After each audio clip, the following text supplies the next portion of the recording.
another live. My name is Jasmina Brozovic from Jasmina Brozovic Astrology. I'm a modern intuitive astrologer. And today I have one of my Gemini moon friends with me, which I love to chat with them, Liz from Liz Norman Astrology. And we're going to chat about upcoming Uranus Jupiter conjunction, which is the biggest event of 2024. It's very exciting, just like Uranus. Hi, Liz. How are you? Welcome. Yeah. Hi. Yeah, I'm really good. I'm so excited about this. It is one of the biggest transits of the year. So we need to come talk now to prepare for it. Absolutely. So before we start, please give us a short introduction. What are you doing? Where can people find you and everything? So tell us more. Yeah, thank you. So my name's Liz Norman. I'm an astrologer, homeopath, and Bach Flower Practitioner. My journey into holistic medicine started well over 20 years ago.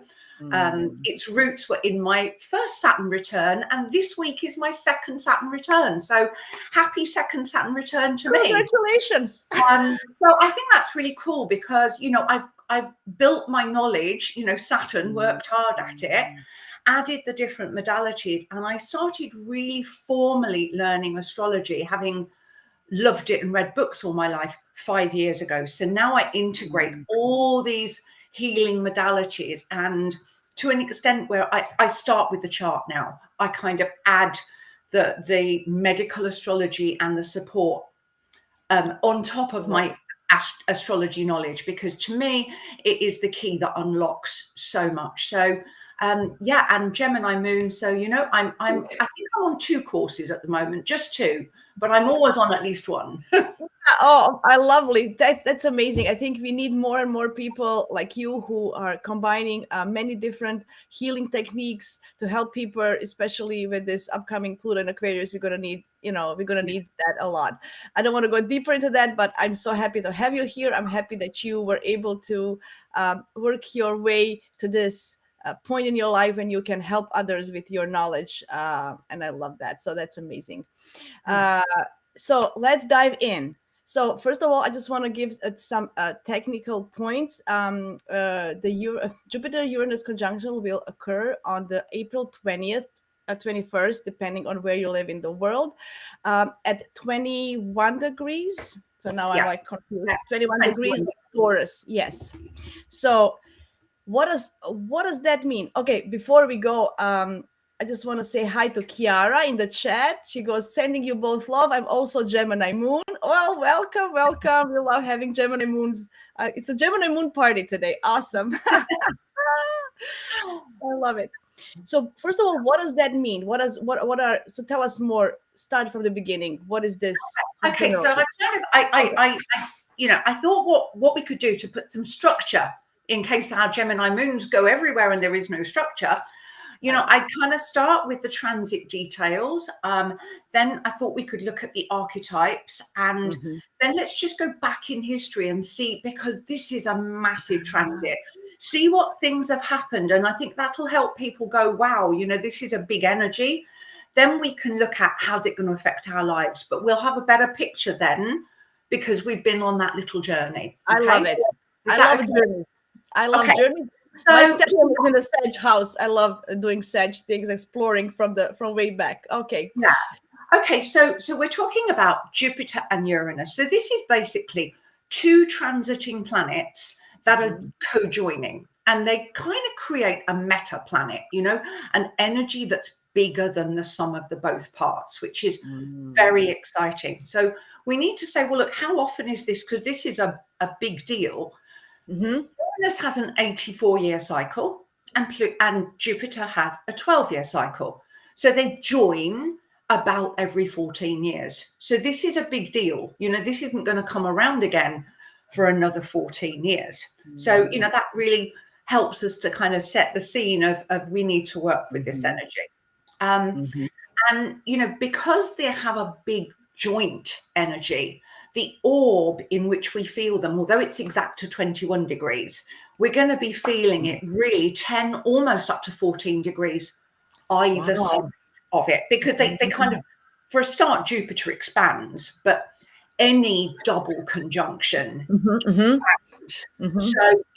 So really, just to put this in context of the timing, like you said, it's exact on the 20th of April, but we actually would have felt the beginnings of it back in the summer of last year. So anybody who saw the recording, cast your mind back to the summer of 2023, because that's when Uranus went up to this degree. It wasn't co-joined by Jupiter, but it was at that degree. So what was the seeds of what was coming up? And then then Jupiter went retrograde. So we kind of lost the feeling. And it was only when Jupiter then went direct again and Uranus went direct, we're feeling it now. It's going to build to that April. And then really, actually, I think by June, it will start easing because Jupiter will go into Gemini. Yes. So really, here we are in February, really use this next couple of months to build for it, and work on the energy. So that's kind of the timeline that we've got for it. I like what you mentioned, because when Jupiter moves into Gemini, it's going to lose that Taurian flavor that it was. Yes, I hear you. Yeah. So that's kind of the backdrop of what we got. So, let's have a look. I don't know. Do you want to jump in and throw in the archetypes of these two planets? Sure. I'm going to go a few words. So what is about, I love Uranus. I love change. I'm a mutable person. I have all my angles mutable, a lot of mutability. So I love and always embrace Uranus because it is a change bringer. It's also it's a sense of awakening. So it gives us a moment of aha moment, right? It's one of those things that when Uranus hits your chart in any way, you're like, oh my God, I need to kind of break free from the old patterns, the old structures, from all this conditioning that I have, and I need to go and explore a new possibility. It's very innovative. It's futuristic. It's out there, literally outside of the box. It's a modern co-ruler of Aquarius. So think about all this technology, exploration of space, of travel, anything, I always think about a sentence, nothing is impossible until it's possible, right? It's kind of those feelings. So it's a great planet. I love it. I know it's hard for some people to, especially with a lot of Earth and fixed modality. It's for those people, it's hard to embrace the change. But this is a great opportunity, actually, even because it's in Taurus, even for them to embrace this change that your Uranus brings us. And on the other hand, we have Jupiter, who likes to expand and grow. So think about, this is going to be bigger than life change. It's going to be bigger than life things, because Jupiter is like the balloon, goes, and it just blows, and it blows your mind as well with this combination. So Jupiter can also bring fortune and luck, and it's at ease that gives us some kind of to do something and more at ease. But it's also about expanding our minds. So never forget about it. It's also a teacher and a mentor in a way, right? So he likes to teach us, and it's also about belief system. What do we believe in? So we got to maybe break through. I think Liz is going to talk about it. Breakthrough for the old patterns of what do we believe in, and why do we believe in it, and what's happening there. So Uranus is going to expose that as well. So this is just a few words from me. Yeah, and Misbehaving is here. I have to say hi. She's the biggest fan ever. Hello, Misbehaving. Nice to see you. Thank you for joining again. That's a very cool thing. Uranus misbehaving, Uranus pushes the boundaries, it's not scared to stir things up a little bit. Absolutely. So that was wonderful. That that they're the two archetypes that we have, and I think if there was one sentence, and I'm actually borrowing this from Stephen Forrest, this is not my words, but one sentence. A big, bold vision for your future self. I thought that was just beautiful, because Jupiter is where we expand. It's where we have that bigger picture. I like to think of it, when I'm talking to clients, it's your dreams, it's your aspirations, it's your vision board. What is it that you envisage and dream? There's a hope isn't there? And an optimism in Jupiter. And then what we get with Uranus is this sense that we can take a risk, that we can push those boundaries. You know, it's the planet of evolution and revolution. You know, it's the planet that pushes through those boundaries. It challenges us as people, you know. So I like to think that if Jupiter's the dream, Uranus is the leap. Yes. You know, so we can bring these two, you know, we can play with all these archetypes and see where they, you know, where they are. And I love that, you know, Uranus ultimately at its soul, it wants us to be our future version of ourselves. And it's really important, you know. I'd like people to kind of look at me, you know, I've shared it's my second Saturn return. I'm 59 in a few weeks' time. I've never been more energized about my life. Right. You know, it's that sense of like, you know, that you can go for it, you can leap, you have that excitement and electricity that goes with it, you know, and you have to be prepared to reinvent yourself. I love it. Uranus. So, you know, I'm sitting here a living example of, I haven't, you know, trotted off down to Women's Institute at my age. I've gone, you know what?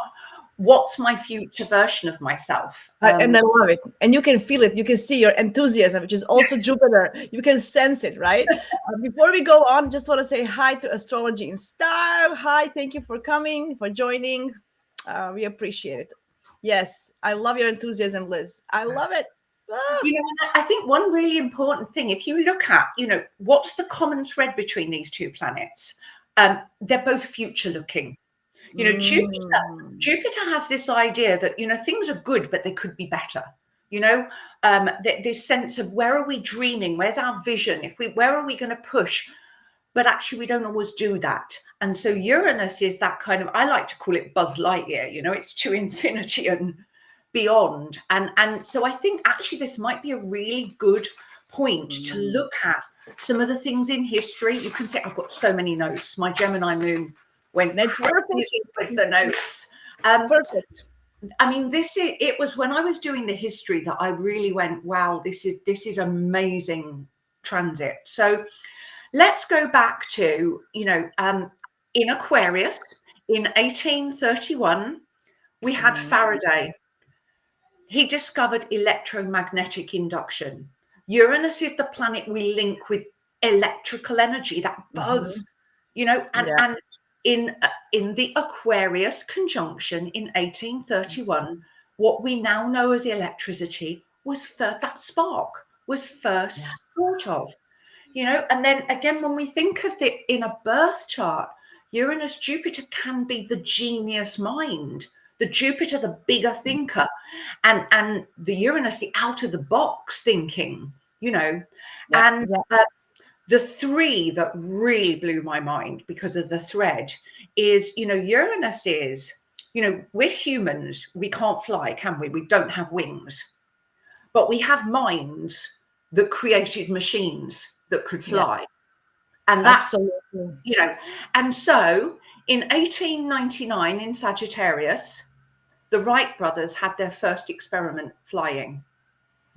Amazing. Then we catapult forward to 1927 in Aries, when Charles Lindbergh was the first solo to fly across the Atlantic. Oh my God. Then we catapult forward to 1969 in Libra, and we had the Apollo moon landing. And that was just like, whoa, these are such key. And when you go back to, we don't have wings, but we have brains that can make us have wings to fly. I love that. This is actually Jupiter with the vision. I love it. So these are all things that were happening during this conjunction. So what can we expect this year? My mind is like already. So, you know, I've got a few other examples, just, you know, because I thought they were so. I think they teach us because you go, okay, you can relate. You know, if we go back to 2010, we had the Instagram was launched. You think how that's changed our lives? Technology pushing boundaries. I thought an interesting one in 1997 in Aquarius, you know, which is technology. We had Dolly the sheep was cloned. So that was like yeah. a massive like tech experiment. You know, we can't go into the philosophy, was it good or bad? But you know, that was, that was an interesting thing that we had there. And I just want to, in the history, I want to share a really personal story with this because it just made me smile. So my late father, Henry William Cole, that was my maiden name. My late father was born in 1927 under the exact conjunction in Aries, 3 degrees. He was a genius. It was trine his sun and Mercury. I mean, oh my God, the mind. Now so, I know where you get your brains from. Okay, I got it. So what was really interesting about my dad, Henry William Cole, was he came from a really, really modest family from the East End of London. And they were greengrocers. They were not brilliant minds, hardworking, lovely people. He was the 5th child, an unexpected Uranus, Jupiter, unexpected. His mother, I think, was in her mid-40s. So he was unexpected. He put himself through tech college because his family didn't understand. He then went on to become the chief radar engineer at Marconi. And then let's catapult forward to 1983. And as chief radar engineer, he headed a team that basically invented the current secondary surveillance radar called Messenger. And that was under the Jupiter Uranus in Sagittarius, linked to flight. I mean, I'm like, that's just such a beautiful story, isn't it? Oh my God, that's the best story ever. Like, this explains exactly this, guys. Oh my God, thank you so much for sharing, Liz. That's okay. That's okay. My dad would have been so pleased that I shared it. So I have goosebumps. Look at it. Really literally has goosebumps. Oh my God, that is amazing. Oh, I'm gonna use your story. I'm gonna share it. I'm gonna talk to people. So just for you to know, your dad is gonna be mentioned in many conversations I'm gonna have. Yeah, it is. So anyone that's saying, well, thank you, because that really means a massive amount to me. So so you know, I kind of think now we've got the history, you know, we can go back in and look at this year with a bit more wow, to be fair, you know. You know, and I think, so what have we got here? We've got Uranus's brilliance. Uranus is this, you know, where you wake up and you go, wow, and you suddenly think about something differently. But what Jupiter brings is that sense of good luck, that sense of optimism that project is going to work. It's kind of good luck meets brilliance. So, and it's all about creative impulse. So, you know, this is a great time if you've had a project building, you know, this is a good time to be brave, take risks, push, you know, and see that, you know, where it can go. And do you feel, I'm sorry, I know you're probably going to say it, but do you feel that because it's in Taurus, it gives you that stability, that perseverance, right? Perseverance to actually go and do it and you know, with your project. Do you feel that? I kind of think, oh, that's an interesting one. I think it's a double-edged sword being in Taurus. Taurus being fixed Earth, I think, is the most tenacious, sticking at it, persevering sign. So that is good. But it is also the sign that likes stability. And Uranus is asking us to not be stable. So that's one of my caveats at the end, is to kind of sit with the discontent of it, because Uranus, you know, the way I describe Uranus is it kind of moves 1 step, 2 steps, and suddenly you're at 10. Yeah, and Taurus does not like that. So, but to be honest, with Taurian energy, if they know on time, if they prepare, if it's under their own terms, then they're willing to change. So this is good to be prepared. So I like that we're doing this now, so people can prepare, the ones who are not, you know, more inclined to change, because it gives you under your own terms, then they will make the leap. For sure. Yeah, and you know, I you know, Uranus is expect the unexpected. Well, much as I say to all my clients, I'm not going to try and call this, because the entire point of it is that it's unexpected. Yeah. But, you know, big thing, be open to open doors. You know, if something random comes across your field, look at it. Whereas, you know, perhaps the more conservative Taurus might go, well, I couldn't, you know, I'm not going to do that course. I'm not going to apply for that job. I'm not going to go on a date with that person. All I would say is don't be frightened of things that come across your path. Know that they're part of this, where you're going to go. So I think it's being open and anticipating the change. And that takes the fear out of it, doesn't it? Yeah, I love it. I love it. I mean, you know, for Taurians, that energy, if there's a lucky charm, if there is a reward at the end that they can indulge, they can maybe just do the leap. You know, if they can imagine the reward at the end. Yeah, I also think that, you know, what it's doing is it's stirring up in steady Eddie Taurus a little bit of risk taking, which is not a bad thing for Taurians. You know, and this is for people where it's conjunct something in Taurus, like me. You know, going, it's okay to take a risk. It's okay to kind of push some boundaries.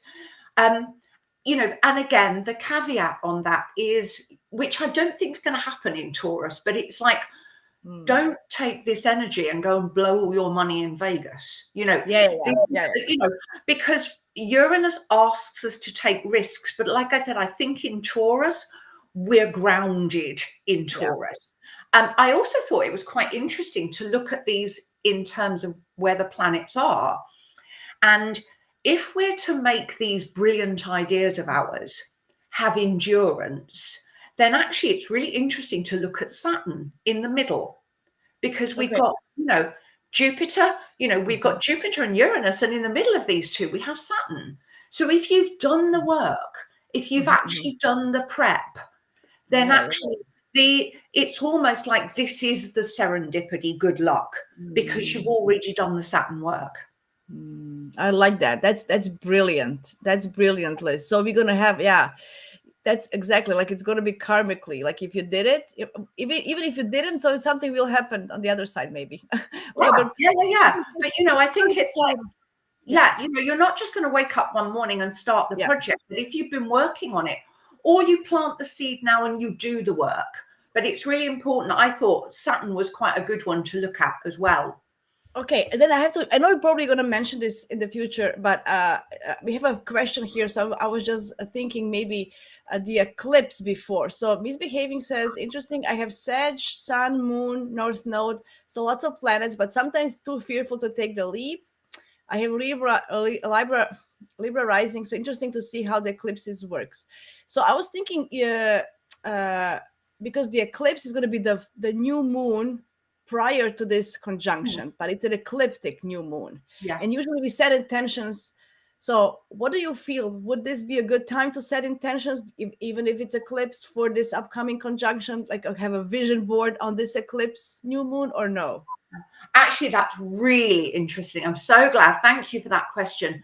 I'm going to go back a little bit, if that's okay, because there's been this amazing build-up around 20 degrees of the signs, because we've had 5 new moons in a row at 20 degrees of their sign since Scorpio. You know, and normally they shift, don't they? Kind of like half a degree. But they've been, so basically anybody who's got any planets in or near 20 degrees has had new moon. They build to the solar eclipse at 19 degrees of Aries on the 8th of April. Yes. And then that's followed a couple of weeks later by this at 21 degrees of Taurus. So I actually think that this process of planting seeds, we're already in it. So I definitely think you've got the new moon in Pisces, that's coming up on the 10th of March. Use that and the eclipse to plant these seeds about your future self, knowing you've got this energy building. So we've also got today, as we're recording, is the conjunction of Chiron and the North Node. So I think this is a beautiful backdrop of Chiron bringing us healing in that sign of who am I, Aries, but co-joined by the North Node, this sense of us being on our path, of knowing where we're going. So that's the backdrop, if you like, of this taking the leap. So that was a very big way of explaining. This is about saying, where am I? Am I on this right track? Because you're going to be invited to leap. Yes, it's kind of an energy. If you even don't do some changes, you're not going to stay the same position. No. You know, like you're going to go backwards, if that makes sense. You know, yeah, it's like you're going to be urged. There's going to be this, as you said, spark impulse. You know, like a shock wave in your body that you will need to change something. Yeah. So excellent point. 2 new moons before, and so I think really sit with the incredible healing energy that we have right now, and that's going to build to this solar eclipse. And then I think it's almost a natural, and that, wow, yes, Chiron at 16 degrees, you know, and my heart goes out to you, because Chiron has stayed at 15, 16 degrees for so long. It's been drilling down. Know that it's going to start moving at a pace, and you're going to feel that eclipse as a real new beginning. Behaving. Yeah, she's going to have a life change. Yeah.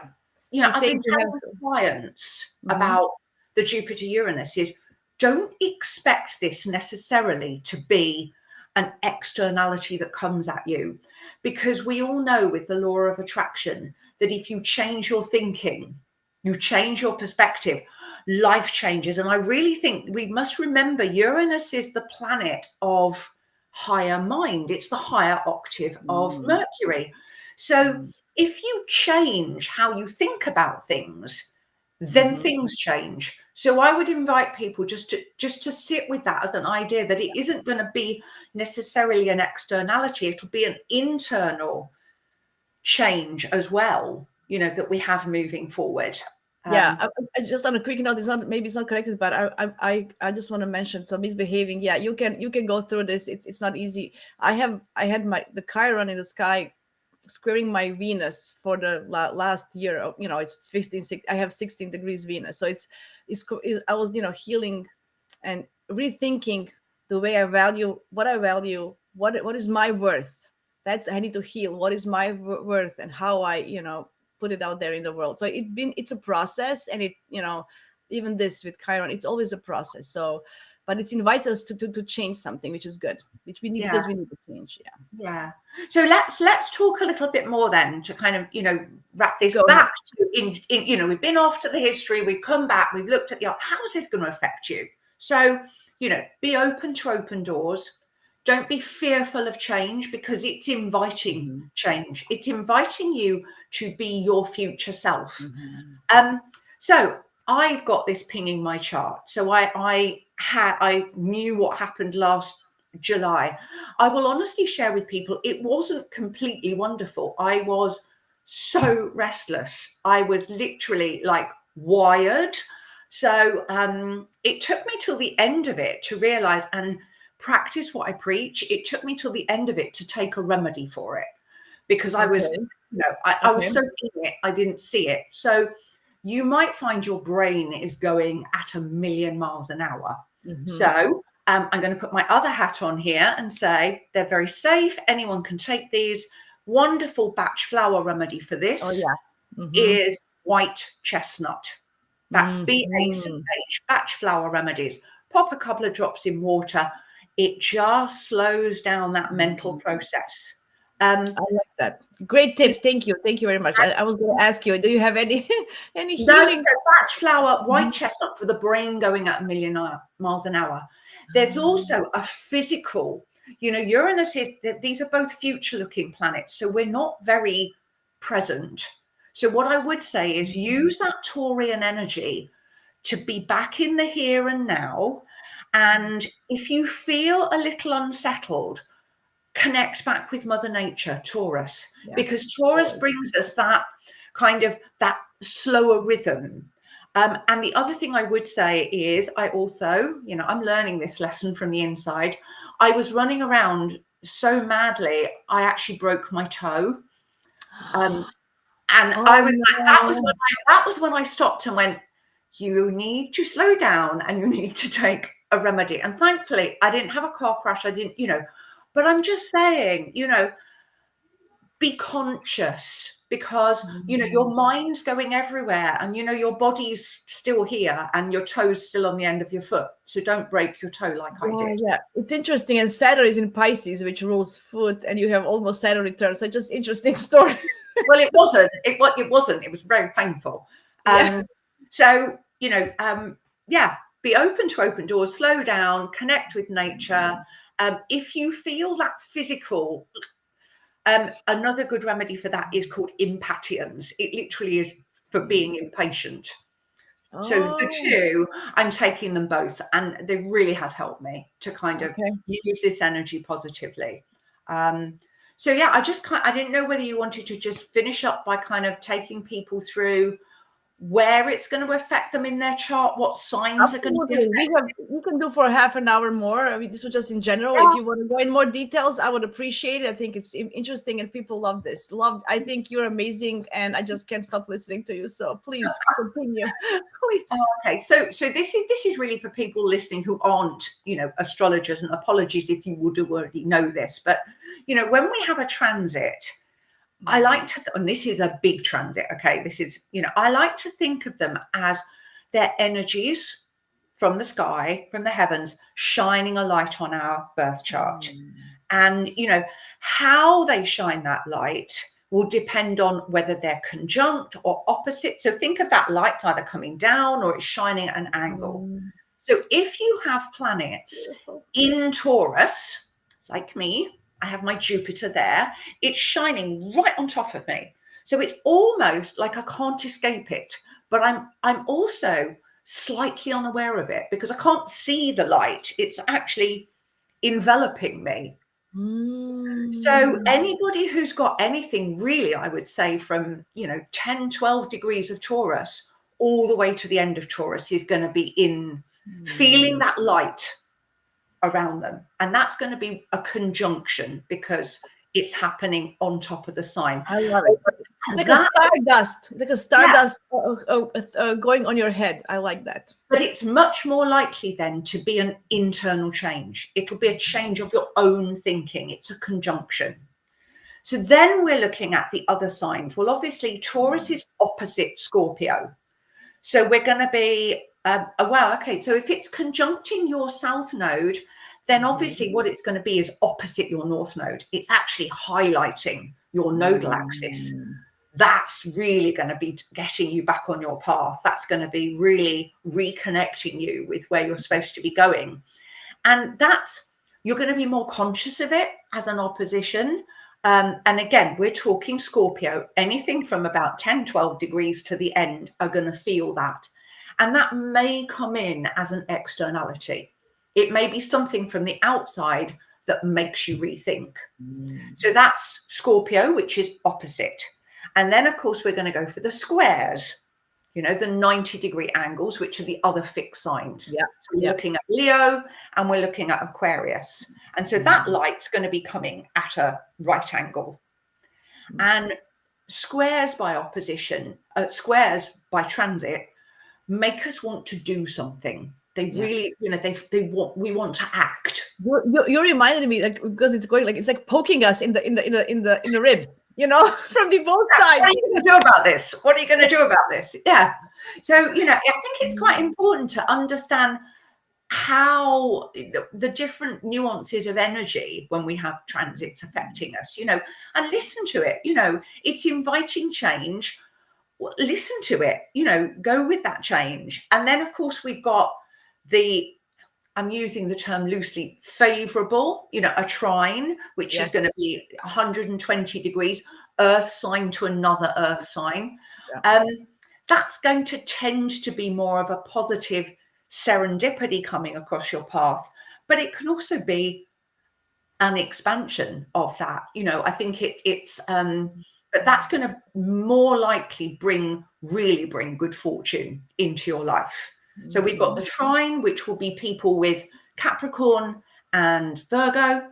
And then lastly, I don't really go beyond, I'm not really looking at other degrees. We've got the sextile to the water signs of Pisces and Cancer.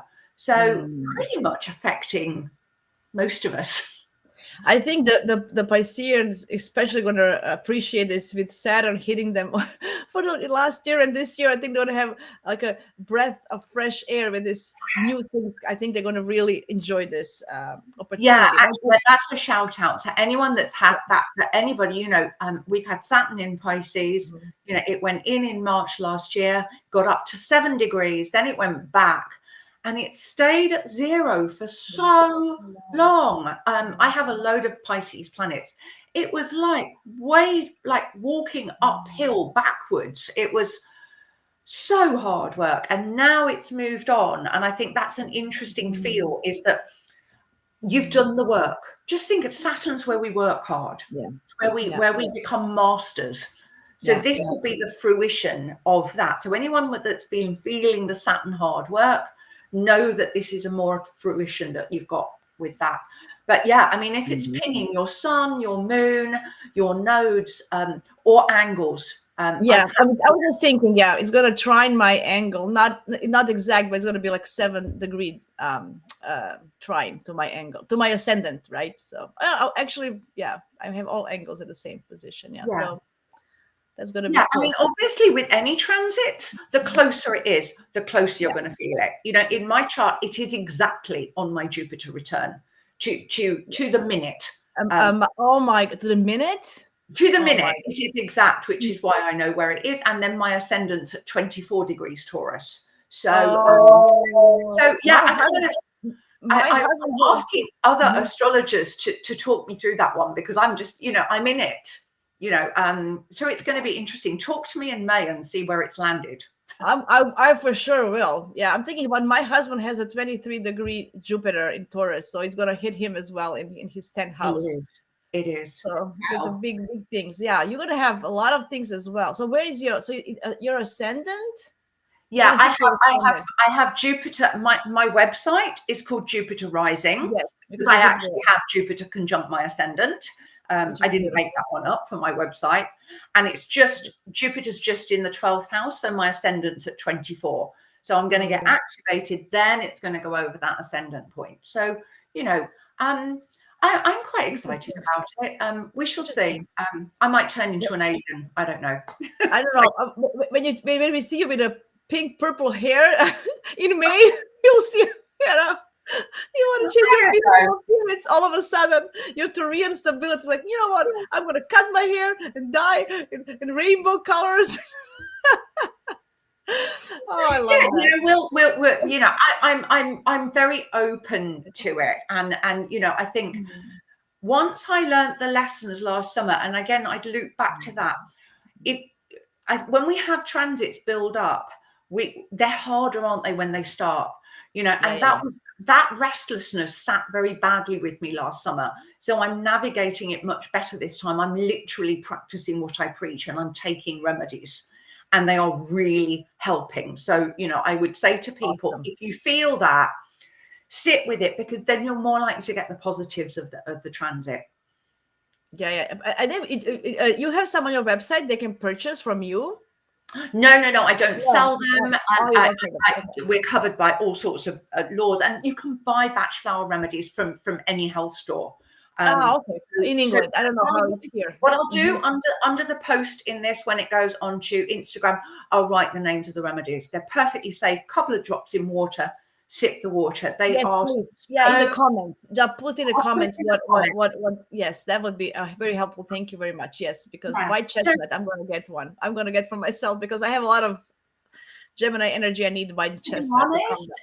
To be honest, white chestnut is a really good remedy for a Gemini moon, because the Gemini moon is always rethink. You know. But I have it conjunct with my Mercury in Gemini, and I have Sun in Gemini, so I need it. I really appreciate this. I'm gonna buy one today. Okay. What else do we have? What else do we want to share? So you know, I mean, that's pretty much. You know, I wanted to condense this into something really useful. So I'm happy to, you know, if there's any more questions, or if you want to go through any other things that are pinging your chart, or, you know, I'm quite happy to. No, so just in general. Okay, let's just in general see which. So you already mentioned which signs are gonna be more favorable and more struggling, challenging. But overall, it is a fortunate aspect for many of us, right? From all of us, if you use it well, as you said. So if you did your Saturn, this can benefit you in any case. And you mentioned the signs. I think that's okay. We don't want to go into any more details. Of course, I mean, I actually think, I've done a lot of research. I really enjoy delving into the history of this one. Yes. And I think that actually it's the only time it's going to be hard is if you're running around too fast and you literally hurt yourself. Like, just be sensible. And then also if you resist the change, because this is wanting you to connect. Let's finish with this. Wants you to connect with a big, bold vision of your future self. So don't be apprehensive in your 8th house. The 8th house is so... I really don't like things in astrology that get bad raps. I don't like it when Scorpio and Virgo get bad raps, and when the 8th and the 12th get, to me. It's in my 8th house as well. It's happening in my 8th house as well, this conjunction. The 8th house to me is where things that used to be sacred have become taboo. Astrology is 8th house. Tarot is 8th house. Witchcraft, and all of that medicine. And I genuinely think also, if we go back to the mundane stage, I think people will start being more open outside the narrative and look at different healing modalities. And I think if it's in your 8th house, it's putting you in the driving seat for being there for that change. It's like an alchemist. I feel it like it's an alchemist. That's how I'm embracing this. I'm an alchemist of my life, of all this deep things, psychological. I just gonna, reinvent myself in that sense, from a deeper, thing. So that's how if it's in your 8th house, if it's pinging a planet or an angle, then we're going to be looking at the house that planet rules for the outcome, because we just said it's happening in your 8th house, the outcome. So in my chart, the outcome is actually my 8th house, because Jupiter rules Sagittarius, which is my 8th house. So, I kind of, I don't know. I might get a really big tax bill or win the lottery. I don't know. You should. I mean, it's a good luck. Don't expect it, but but you can for sure play some lottery. Don't go crazy and spend a lot of money. But if you're like a little scratchy or something, or a couple of bucks or a couple of pounds, if you want to do it, right. But I it's in Taurus, so there's going to be an inherent caution within it, and I very much see. I love that 8th house is alchemy. It's where we transform. And it's also really, really activating my 12th house. But for me, that's just an awareness. I'm already feeling it, of these bringing together of all these really different modalities that I've spent the last 30 years learning.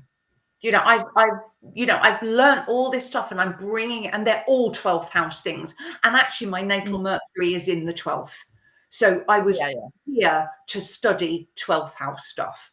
Absolutely. Yeah. And it's a nice way. And you are to heal others and their 12th house issues. I feel with Jupiter there, you can teach others about 12th house and how to heal and everything. That's really good. So what do you feel? But this popped out. Do we look at Venus as a ruler of this conjunction? What is she ruling in our chart? Will that be affected or no? What do you feel about it? No, I wouldn't read a transit like that. I would read the transit as if it's falling on a planet in your chart, then that planet, again, my analogy, always light. The light is shining on it. What's the light shining on? Because a transit is inviting us to upgrade. I genuinely believe this, all transits are actually about energizing and upgrading us, because when we go back around the zodiac, it's not a circle, it's a spiral upwards. Shining light. It's shining light on the planet. but what planet or angle is it upgrading? And that's where the outcome will be. So in my chart, you know, it's Jupiter. My Jupiter is being, if you like, energized. So yeah, I mean, maybe that's my bigger picture vision, my wisdom. I mean, that would be nice to think that my wisdom is being upgraded. Yeah, but then your hope and optimism and just being more enthusiastic. You already are enthusiastic, but even getting you the, you know, that this you know. Yeah, and I think I'm inherently not a particularly brave person. Okay. Now I'm thinking about you. Would you have a mentorship for others, or do some workshops, or teach? That's what Jupiter is. That's my next thing, is that actually I've got a couple of things coming up, and I'm going to be doing both. I'm going to be teaching some basic astrology to homeopaths, and I'm actually going to do a Bach Flower introduction to astrologers. So I'm going to take that one. I'm signing up for the. Actually, yeah, that's my vision, is to use my 12th house Mercury to teach these different modalities. Perfect. I'm signing up for the Bach Flower workshop right away, so you can sign me in. I'm definitely, when it's going to be, I'm going to, for sure, because I'm very interested in that as well. As a Virgo rising, I love remedies and having, you know. For sure. Yeah. So, you know, if you've got Venus at 20 degrees of Capricorn, then this is almost exact. Okay, it's 21 degrees, it's falling at 20, and it's going to be trining it because it's going from Earth to Earth. That, to me, I would say that this is going to be an upgrading of your sense of value, your sense of self-esteem, you know, and you know, it's in Capricorn, so there's going to be planning around that. There's going to be structure, and it's in your third house, communicating and learning. Yeah, I think Misbehaving told me she has some new opportunities at work with Venus in Capricorn. This can exactly be it. Getting some, you know, some money from work, or some changes in your work. You know, just getting that. Yeah, I know that. Yeah, now that you're talking about this, it's squaring my Saturn and Mars conjunction in Leo. I have it 24 degrees, so that's going to be activated for me. It's like 3-degree orb from in the 11th house. Okay, I can do that. That's nice. But yeah, you know, any planets that are after that 21 degree are going to get Uranus going. Some of them, if we go to like 25 degrees, are going to have Uranus for the first time. So, you know, anyone with a 20 degree, it's going to be it and then move on. But, you know, if we're looking afterwards, then, you know, it's going to be activating it. And yeah, you know, definitely think of this. That's why I love astrology, because if you're aware of it, you can kind of, I think most people I talk to are really modest, and they're really not very good at embracing their gifts. And I know that's what astrology's done for me. It's given me a massive confidence boost. I'm doing this 5 years ago. I would never have spoken publicly or never. Yeah. You know, it's made a difference. And I think definitely it's going to be, you know, it's this big, bold vision and leap. Uranus is the leap. It's the thing, like, I'm really scared and I don't want to do it, but I'm going to be Buzz Lightyear and I'm going to go to infinity. Do you know, I was into astrology. I mean, for my whole life, since I think my first Jupiter returned when I was 11 or 12. But it took Uranus opposing my natal Uranus to kind of go and you know, this is what Uranus guys do. It literally, you know, I was opposing my natal Uranus like 4 years ago or something, and then I said, this is it, now or never. I'm gonna go. I want to do this for real, you know, like it's like kind of, I need to break free. It's like I thought it was the last chance.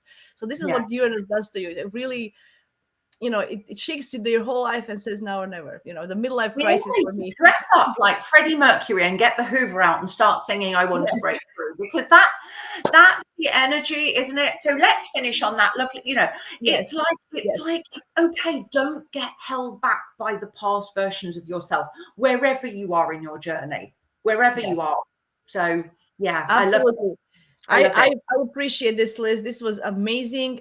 So many good information. I love it. I love talking to you. And we're gonna do soon another live, because I need to have you more. I need to present you more. wonderful questions and comments. I really appreciate you all tuning in, and lovely to be back with you. And for sure, let's do another one. Absolutely. Yes. Thanks, Misbehaving and Astrology in Style, and everybody else who was here live with us for your questions and interaction. It's always appreciated because it gives us also opportunity to expand our minds and tell you some more details. Anyway, so don't forget to follow Liz on Instagram, Liz Norman Astrology, and on YouTube. And be sure to stay tuned in for her workshops that are coming up, because there's going to be really good combining the natural remedies with astrology. I love that. Bye-bye, everybody, and hope to see you soon. Bye. Bye-bye.